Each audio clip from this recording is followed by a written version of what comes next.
इस वक्त की सबसे बड़ी खबर हम आपको बता रहे हैं। बीजेपी से राज्यसभा उम्मीदवार के तौर पर मनन कुमार मिश्रा का नाम अब सामने है और इस वक्त की सबसे बड़ी खबर हम आपको बता रहे हैं। बीजेपी से राज्यसभा उम्मीदवार घोषित कर दिया गया है और सबसे बड़ी खबर इस वक्त मनन कुमार मिश्रा, जिन्हें बीजेपी ने अपना उम्मीदवार बनाया है राज्यसभा कैंडिडेट। और एक बड़ी जानकारी इस वक्त हम आपको बता रहे हैं, 2 सीटें खाली हुई थी। अब चर्चा तो कई नामों की थी, लेकिन इस वक्त जो सबसे पक्की खबर है वो ये है कि मनन कुमार मिश्रा को बीजेपी ने उम्मीदवार बनाया है, राज्यसभा का उम्मीदवार बनाया है। बीजेपी से राज्यसभा उम्मीदवार घोषित कर दिया गया है।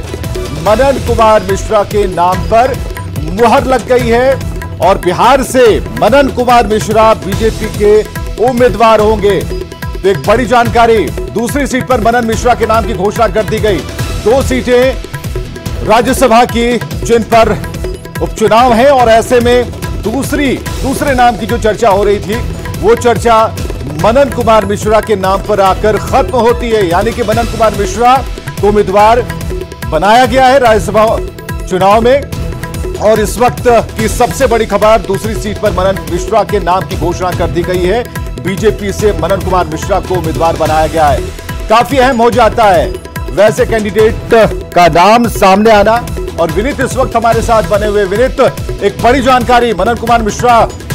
को लेकर। निश्चित तौर पर मैं आपको बताना चाहूंगा कि मनन कुमार मिश्रा को जो है वो बीजेपी ने अपना उम्मीदवार बनाया है, राज्यसभा का उम्मीदवार बनाया है। तो निश्चित तौर पर जिस तरह से अगर हम बात करें कि जिस तरह से राज्यसभा की सीटें खाली हुई थी, बीजेपी में से जो है वो राज्यसभा के जो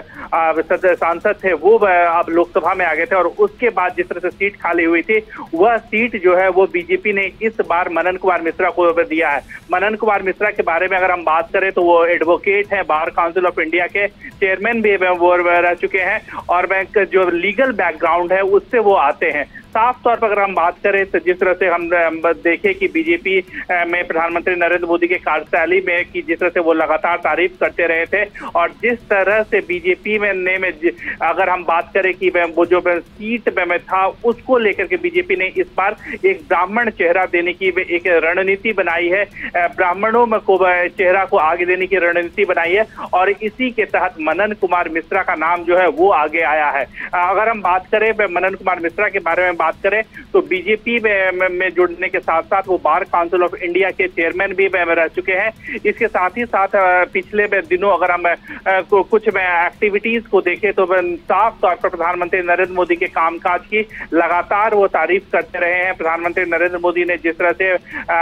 वो तीसरी बार प्रधानमंत्री बने थे उसकी भी उन्होंने उन्हें बधाई दी थी और लगातार प्रधानमंत्री नरेंद्र मोदी के कामकाज को, चाहे वो विभिन्न में कामकाज हो, तीसरी बार प्रधानमंत्री बने उसकी भी उन्होंने प्रशंसा की थी। और बीजेपी ने इस बार जो है एक ब्राह्मण चेहरा को जो है वो आगे बढ़ाया है और मनन कुमार मिश्रा को जो है इस बार अपना राज्यसभा का उम्मीदवार जो है वो बनाया है। बिल्कुल आपने सही कहा। लेकिन जो प्रोफाइल है, जो बिहार में कहां से आते हैं, हम ये भी अपने दर्शकों को बता रहे हैं विनीत कि गोपालगंज के रहने वाले हैं मनन मिश्रा और एलएलबी की पढ़ाई पटना यूनिवर्सिटी से उन्होंने की। पटना यूनिवर्सिटी के टॉपर भी रह चुके हैं, गोल्ड मेडलिस्ट भी रह चुके हैं मनन मिश्रा और 1982 से उन्होंने हाईकोर्ट में प्रैक्टिस शुरू की और 2007 में वरिष्ठ अधिवक्ता बने। तो कई उनके प्रोफाइल में कई ऐसी बातें हैं जिससे एक ठोस बुनियाद के तौर पर उन्हें हम देख सकते हैं कि एक बीजेपी ने जो उम्मीदवार उतारा है तो काफी गहरी सोच है इसके पीछे, मनन कुमार मिश्रा को सामने लाने के पीछे, उन्हें कैंडिडेट बनाने के पीछे। विनीत जी निश्चित तौर पर इसके साथ ही साथ अगर हम बात करें प्रधानमंत्री नरेंद्र मोदी ने जिस तरह से लाल किले के प्राचीर से बात की थी और वो उस समय साफ तौर पर उन्होंने कहा था कि वो वैसे व्यक्तियों को भी लाना चाहते हैं राजनीति में जो प्रोफेशनल हो। अगर हमें याद करें बहुत ज्यादा दिन नहीं बीते हैं, 15 अगस्त को ही प्रधानमंत्री नरेंद्र मोदी ने कई प्रोफेशनल्स को भी जो है वो राजनीति में लाने की बात की थी। प्रत्यक्ष तौर पर जो राजनीति में लाने की बात जो है प्रधानमंत्री नरेंद्र मोदी ने की थी और इसी कड़ी को अगर हम जोड़ के देखें तो मनन कुमार मिश्रा को भी जो है वो उन्होंने बीजेपी में लाया गया है और उन्हें राज्यसभा का उम्मीदवार जो है वो बनाया गया है। अगर हम बात करें जिस तरह से हम लगातार अपने दर्शकों को बता रहे हैं कि वो एलएलबी बैकग्राउंड के आते हैं, वो अधिवक्ता रहे हैं, काफी मेधावी स्टूडेंट रहे थे और काफी मेधावी प्रतिभाशाली जो है वो लॉयर भी रहे हैं और बार काउंसिल ऑफ इंडिया के वो अध्यक्ष भी रहे हैं। और ऐसे में प्रधानमंत्री नरेंद्र मोदी के उस बयान को अगर हम देखें जिसमें उन्होंने 15 अगस्त को ही, अब से कुछ दिन पहले ही, जब देश जो है वो स्वतंत्रता दिवस मना रहा था, उस वक्त उन्होंने लाल किले के प्राचीर से साफ तौर पर बात की थी कि वो चाहेंगे कि अधिक से अधिक प्रोफेशनल्स जो है वो राजनीति में आए, सक्रिय राजनीति में आए, और इसी कड़ी में भी हम देख सकते हैं। लेकिन इसके साथ ही साथ अगर हम बात करें मनन कुमार मिश्रा को जो है वो एक ब्राह्मण में चेहरे के तौर पर हम उन्हें देख सकते हैं, जिस तरह से बीजेपी ने इस बार जो है। संजय मयूख भी हमारे साथ फोन लाइन पर है। संजय मयूख, इस वक्त जो आपसे जो बड़ी एक जानकारी कही है कि श्री मनन कुमार मिश्र जिन्हें कैंडिडेट बीजेपी ने बनाया है, तो हम लोग जिस तरीके से इसे देख पा रहे हैं, जिस एंगल से देख पा रहे हैं और प्रधानमंत्री के भाषणों की चर्चा कर रहे हैं कि कुछ प्रोफेशनल्स को किस तरीके से पॉलिटिक्स में जोड़ा जाए, कुछ ऐसे चेहरों को जो पढ़े लिखे हों, गहराई तक अपनी हर विषय पर अपनी जानकारी रखते हों और जो बढ़िया सोच के साथ तरक्की की बात करते हो, विकास की बात करते हो। तो प्रधानमंत्री की सोच के साथ इस नाम को भी हम जोड़कर देख रहे हैं। हमें जरा बताइए, आप बीजेपी की तरफ से मनन कुमार मिश्रा को उम्मीदवार बनाया गया, इस पर हम चाहेंगे कि आप कुछ कहें। नहीं, हम स्वागत करते हैं, हम अभिनंदन करते हैं, क्योंकि Manan Kumar Mishra ji bar council of India के चेयरमैन लंबे समय तक रहे हैं, बिहार के रहने वाले हैं और एक प्रमुख विधिवेत्ता हैं। तो ऐसे व्यक्ति को जो हमारे माननीय प्रधानमंत्री जी ने जिस प्रकार से एक प्रमुख विधिवेत्ता को, प्रख्यात अधिवक्ता को पार्टी के राज्यसभा पद के लिए नामित किया है, तो इसका हम भरपूर स्वागत करते हैं, कार्यकर्ता भी अभिनंदन करते हैं। जी संजय मयूख जी, इसका जो एक पॉलिटिकल एंगल है उसे भी हम जरा पकड़ने की कोशिश करेंगे और चाहेंगे कि आप जरूर इस पर बात अपनी रखें, क्योंकि बिहार को बड़ी ही नज़दीकी तौर पर आप जानते हैं। तो यहाँ पर गोपालगंज के रहने वाले मनन मिश्रा, जो कि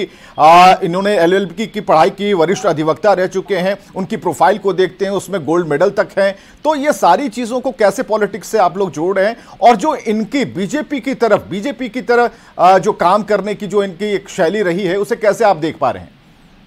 नहीं, हम बता रहे हैं, निश्चित तौर पे हम सब अभिनंदन करते हैं कि राज्यसभा में एक ख्याति प्राप्त अधिवक्ता को नामित किया गया है और लगातार जो व्यक्ति बार काउंसिल ऑफ इंडिया का चेयरमैन रहा हो, तो बिहार के लिए भी गौरव का विषय है और देश के अधिवक्ता समूह के लिए भी एक अभिनंदन योग्य कदम है कि देश के अधिवक्ताओं का जो प्रतिनिधित्व करता है वह व्यक्ति पर राज्यसभा में अपनी बातों को रख पाएगा। जी बहुत बहुत शुक्रिया संजय मयूख से हमारी बातचीत हो पा रही थी प्रवक्ता बीजेपी से। उन्होंने साफ तौर पर कहा कि अब जो एक प्रखर वक्ताओं की भी जो जरूरत है, और प्रधानमंत्री ने अपनी बात स्पष्ट तौर पर कही। विनीत से हमारी बातचीत हो रही थी और विनीत ने कहा भी कि प्रधानमंत्री ने जो कहा वो अब वो करना शुरू उन्होंने कर दिया है कि पॉलिटिक्स में भी वैसे प्रोफेशनल्स की जरूरत अब आन पड़ी है जो इसे एक अलग दिशा दे सकते हैं, कुछ बेहतर दिशा दे सकते हैं। इस कड़ी में मनन कुमार मिश्र को जो उम्मीदवार बनाने की बात अब सामने आई है, तो एक ऐसे चेहरे को सामने लाया गया है जो विधि की जानकारी रखते हैं, वरिष्ठ अधिवक्ता है। विनीत हमारे साथ जुड़े हुए। विनीत, यहां पर आपकी बात बिल्कुल यहां सटीक से बैठती है। प्रधानमंत्री का भाषण हो या फिर जो कही गई बातें हो या फिर जो अभी संजय मयूख कह रहे थे, कुल मिलाकर लब्बो लुआब यही है कि अब ऐसे प्रोफेशनल्स की जरूरत पॉलिटिक्स में आन पड़ी है, और बीजेपी कैसे ऐसे प्रोफेशनल्स का फायदा पॉलिटिक्स में उठाएगी, ये एक स्ट्रेटेजी का हिस्सा है। हाँ जी, निश्चित तौर पर मैं आपको बताना चाहूंगा कि जिस तरह से अगर हम बात करें प्रधानमंत्री नरेंद्र मोदी की बात करें, जिस तरह से या फिर हम बीजेपी की बात करें, बीजेपी जिस तरह से शुचिता की राजनीति करती है, प्रधानमंत्री नरेंद्र मोदी का जिस तरह से टारगेट है कि 2047 तक भारत को विकसित राष्ट्र बनाया जाए, और इसी को लेकर के प्रधानमंत्री नरेंद्र मोदी ने कुछ जो है वो अपने सिपह सलार की बात की थी, और इसी कड़ी में हम मनन कुमार मिश्रा को भी देख सकते हैं। लेकिन इसके साथ ही साथ अगर हम बात करें न सिर्फ यही, क्योंकि अगर इस राज्यसभा की सीट की बात करें तो विवेक ठाकुर में जो है उन्हें यह राज्यसभा की सीट दी गई थी, और उसके बाद वो जो है वो नवादा से लोकसभा के सांसद जो है वो चुने जाते हैं। तो इतना तो तय था या फिर बीजेपी इतना जरूरी मानती थी कि अगर यह सीट जो है वो एक फॉरवर्ड की सीट की बात करें, अगर हम जातीय समीकरण की ओर समझे तो एक फॉरवर्ड, जिस तरह से भूमिहार समाज से आते थे विवेक ठाकुर, और उसके बाद जो है वह सीट जो है वो एक फॉरवर्ड को ही दी गई है, एक ब्राह्मण को दी गई है। तो साफ तौर पर हम अगर हम इसके जातीय समीकरण के हिसाब से भी इस समीकरण को देखें तो मनन कुमार मिश्रा का नाम जो है वो काफी महत्वपूर्ण हो जाता है, क्योंकि बीजेपी जो है वो अगड़ी जाति को भी खुश रखना, क्योंकि अगर हम देखें तो समाज के विभिन्न वर्ग से विनीत बहुत बहुत शुक्रिया तमाम जानकारियों के लिए, बातचीत के लिए।